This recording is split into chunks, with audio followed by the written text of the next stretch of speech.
Metaversities. Este é o tema do terceiro episódio do Metaverso Médico Podcast, um podcast do grupo Ser Médico.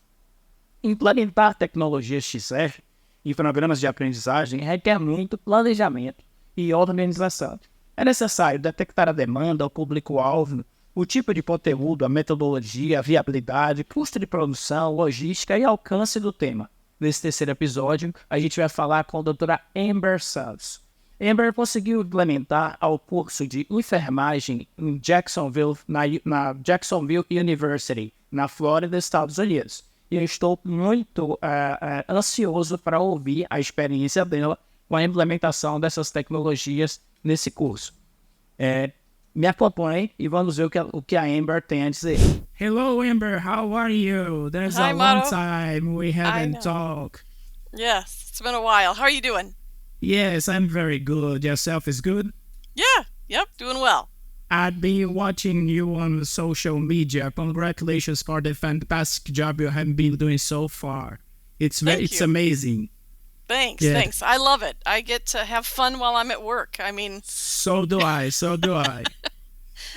Amber, let's start with, could you please introduce yourself, your background, and what you have been doing so far?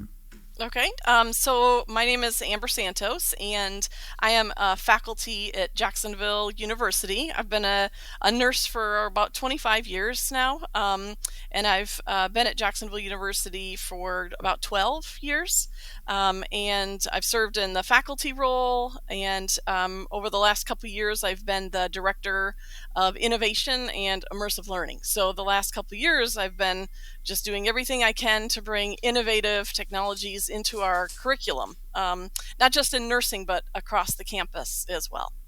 It's amazing. Let's talk about your position at Jacksonville University. What's the big challenge to implement this kind of technologies?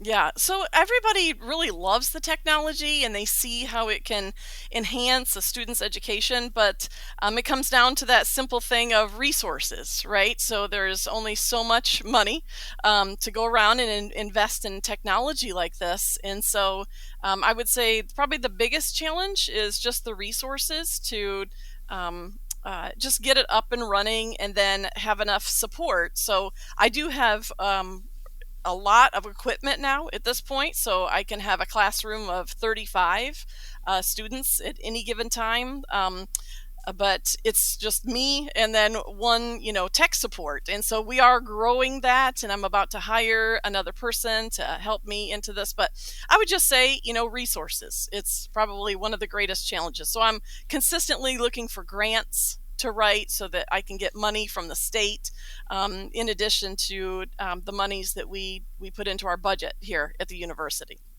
This is the point I would like to talk, because for us in Brazil, it's a little bit harder because our currency is 5 times less than US dollar, though it's going to be very expensive to buy devices, headsets, whatever. So right. How do you deal with it? Did you receive does Jacksonville University a member of Meta's program?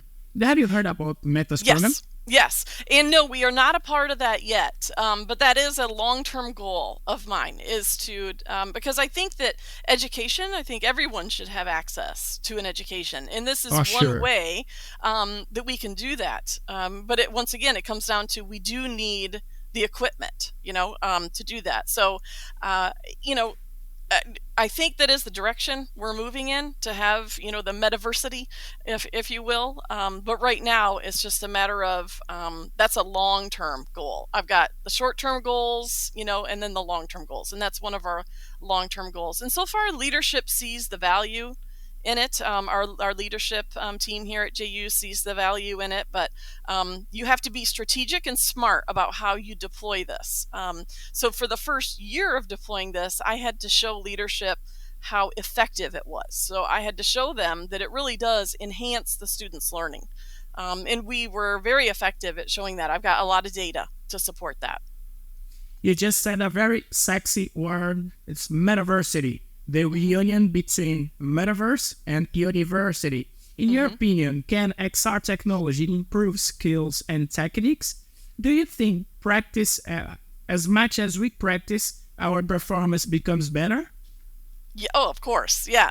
I mean, that's the whole premise behind what I'm doing is our students, especially in the medical field, right? So we have to practice in a safe environment, and we have to make mistakes in a safe environment. So when I am in the virtual world and the students enter the room of the patient, they can, kill a patient, and it's okay there, right? That's where you practice. It's when we go out into the real world that we don't want that to happen. So, of course, I mean, simulation is critical for safe practicing nurses and physicians and everyone else. And so it's a place to learn where it allows for that deeper level of learning as well. So it's not just a quick, oh yeah, I think I remember that. It is something that when they experience it, it's one thing for me to talk about the human heart, let's just say, but it's a whole nother thing for me to have them get into the goggles, jump inside the heart, and then they get to see it from that angle, and that evokes an emotion, and then that stays with them forever. They will always remember that.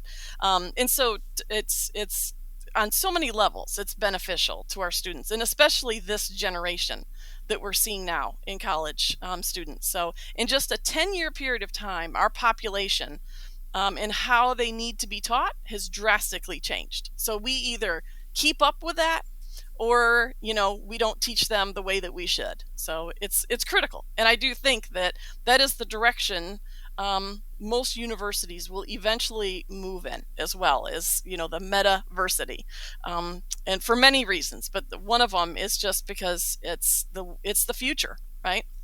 So in one day, everyone will have access to the equipment. It's just like back years ago when I started college, right, university, email, or it was brand new. Internet was brand new. Barely anybody had a laptop. So, we're just at the infancy stage of immersive learning, because one day, everybody is going to have access to this technology. I believe that. I agree with you. Have you do you remember the movie on YouTube that David Letterman is questioning Bill Gates about the internet properly? Yes. It's a very funny one, isn't it? Yes, it is. Yeah, because it's a good example of how this is going to happen, right, in the future. It's just a matter of the time. So in education, that's why I think it's critical for us to stay one step ahead of what the population needs, of what our students need. And that's what we're doing here. So we're staying one step ahead. We have a cohort of students who, this is the first time we've ever done this, and they were going to graduate in 1 year. So 12 months, you can get your bachelor's of nursing. And in order for that to happen, I had said we need immersive learning in that. And to this day, I still stand by the fact that if we didn't have immersive learning in that curriculum, those students, the vast majority, wouldn't have been able to graduate. Amber, I'm very excited to hear about your experience at Jacksonville University, immersive learning, and what specific training topics or areas do you think would be important to cover in the metaverse technologies? So they need, it depends on the stage of their learning. So at the very beginning stage, they need the basic understanding, and they want to be immersed in it. So anatomy, physiology, those kinds of things. So that's critical at the beginning stage of their time in their curriculum, right? But then as they advance into their junior, right, sophomore kind of, or senior kind of classes, we have to get critical thinking and clinical judgment from them. And so that requires practice. That requires them going into the patient's room, asking certain questions, picking up on certain clues. So I think that that's critical, is kind of staging it so that they first are learning the basic knowledge, and then are getting the clinical judgment, clinical reasoning. And then other skills that I think the population, it's Gen Z is the population we see the most right now. And overall, I think that, and I love this generation, but overall they lack some soft skills. So just communication.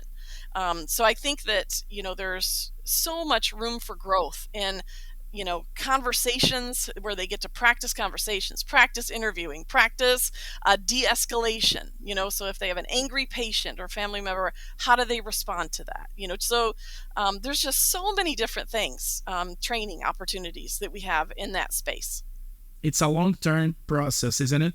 Yes, I mean, it is. you didn't show up with a headset and today we're going to have a class with a virtual reality. No, Right. You have to prepare themselves for the technology, right?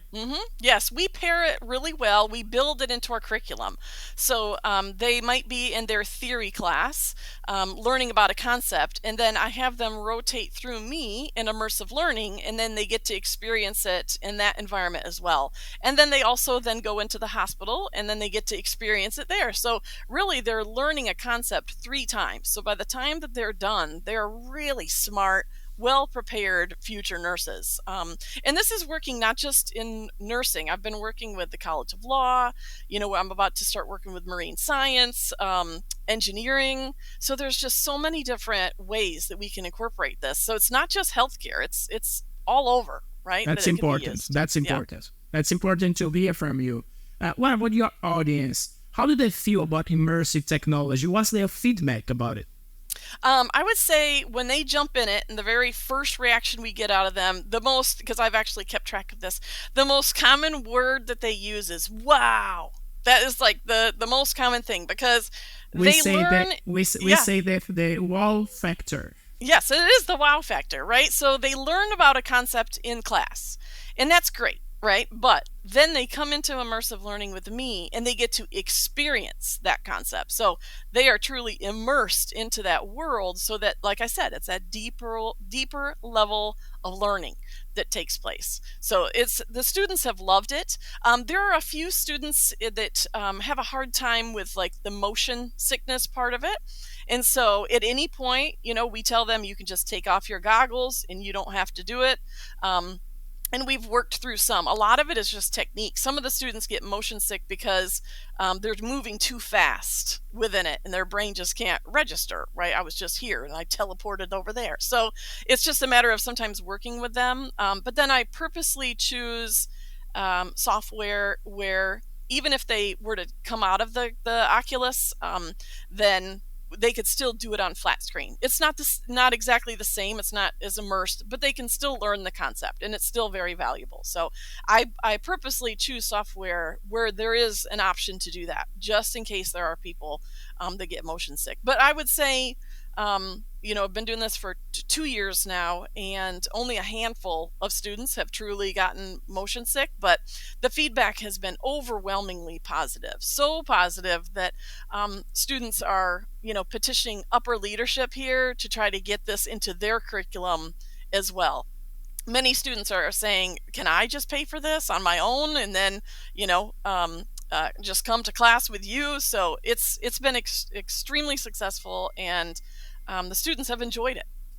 The feedback's been great. This is gonna be my next question. Well, I would like to talk about the business model. Is this open doors training or just for students from JU? Right now, it's just students from JU. Yep. Right now, that's the direction we're moving in. But there are some community hospitals that are interested in this as well, to train their new. So let's say it's a student that just graduated and they're now a part of the hospital.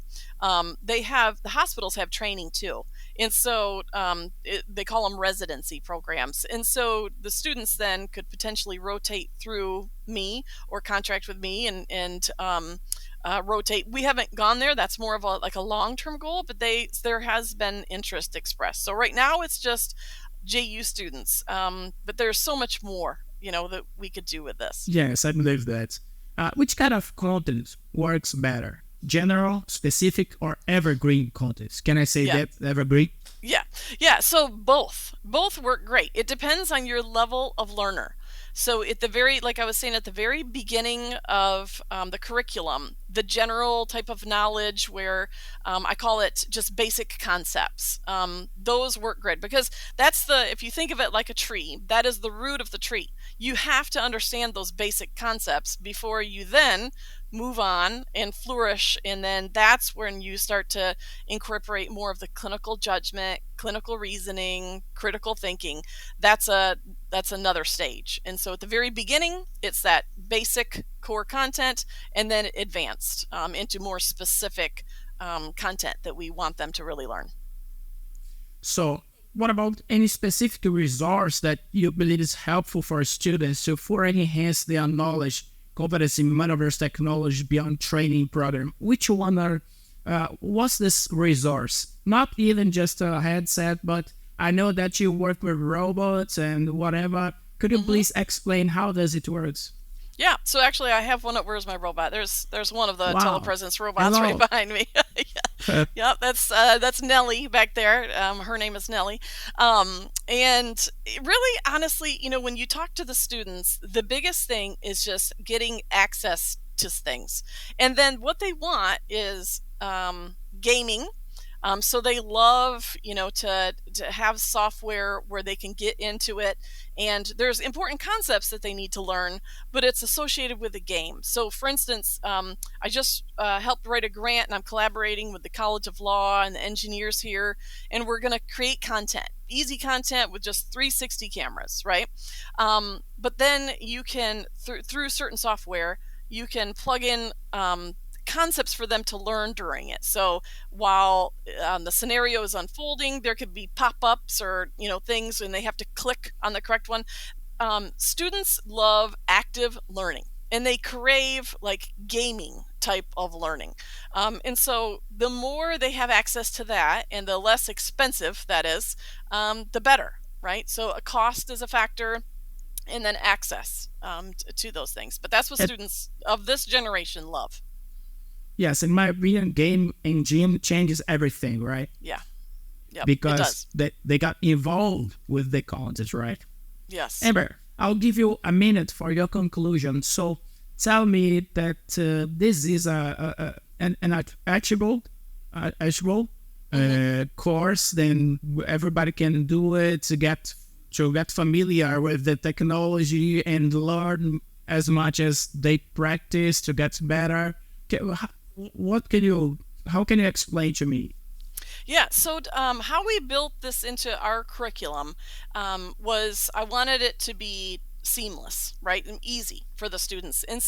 And part of their hours, right, because that's another thing. Students they're busy in school, so they don't want to have to come to my immersive outside of their normal hours. So we build it into their clinical course, actually. So they all rotate through me in their clinical courses at varying times, and it seems to be the best way, right, to get as many students as possible to use this. And then we also have open hours where the students can come and rotate through this. So you just have to provide access to it, and they will come. It's like, you remember that phrase, build it and they will come, and it's been true. So I would say that the business model, or how we really incorporated this in our curriculum, has been the key to success with this. And it has opened the door for other colleges on our campus to see how it has been done and how it's worked. And now they want to do it as well. So like I said, working with the College of Law and marine science, there's so much potential in marine science, education, business, engineering, right? So they all are interested in this. So it's just a matter of building it into their curriculum as well. So, but that takes strategy, and it takes, short-term goals, long-term goals, and then the resources to actually carry it out. Amber, I agree 100% with you. That's what I've been talking here in Brazil, trying to make it popular. Sometimes we face some challenge like expensive device or expensive to produce content, but we keep trying to make it popular as much as we can. Amber, yeah. Thank you very much for your time. I appreciate that. So it's a worthwhile moment for our podcast, for our audience. Give a big hug to my friend Ronaldo. He makes this moment possible. Thank you very much. If you want to say something, please feel free. Okay. No, just thank you so much for this opportunity. Anytime, you want me to come and talk about anything, I'm always happy to share this passion of mine. And I really believe this is the future. And so I love being a part of any conversation that is future focused. And so thank you so much for the opportunity. Congratulations for your job. Thank you. Bye bye, Amber. All right. Bye. Thank you.